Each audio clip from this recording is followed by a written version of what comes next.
Helgan, the homeworld of the Helghast. A weak and ailing planet, ruled by a crumbling dictatorship. We go in, take out those loyal to the ruling party, and the people will rise up and do the rest. We'll be home in no time, and the Helghast will threaten us no more. At least that's what they tell us. Me, I'm a soldier, and I trust my instincts. And my instincts are telling me something's not right. Guess we'll find out soon enough.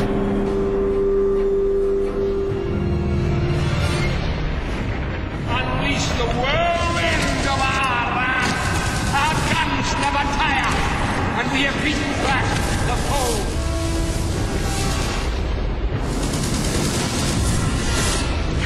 So we had this idea of a massive planetary invasion, and in Killzone 2 it's actually the first time that we're taking the war to the home planet of the Helghast.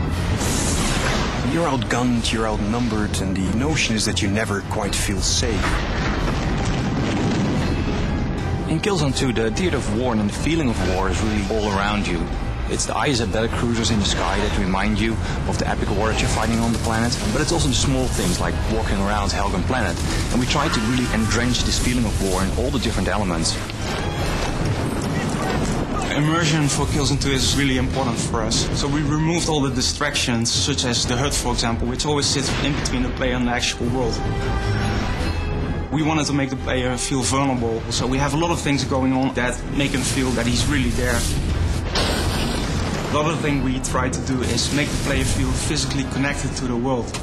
There is this valve that you can turn, and you use the 6-axis controller. That really makes the player feel more immersed. We've made everything first person. For example, helping a buddy up a higher area is in first person. If the player dies, the camera will fall over in first person. Because every time you pull out the camera and make a third person shot, it breaks the sense of immersion.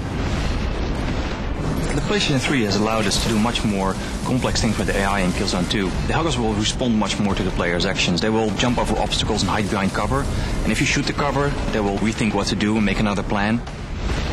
The hit response system in Killzone 2 has become one of the most important mechanics in the game. And to make that as realistic as possible, we spent a lot of time on making this system really work well.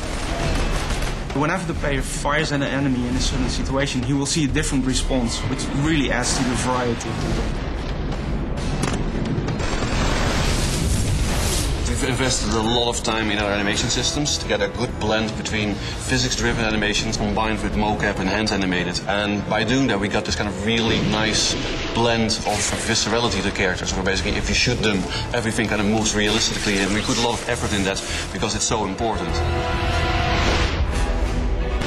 Every hit in our game has got to create a very dramatic impact. You see that in the environments through loads of destructibility, but also on the characters. There's a lot of variety in how your enemies react to your bullets, and that to us creates a very unique and innovative gameplay experience.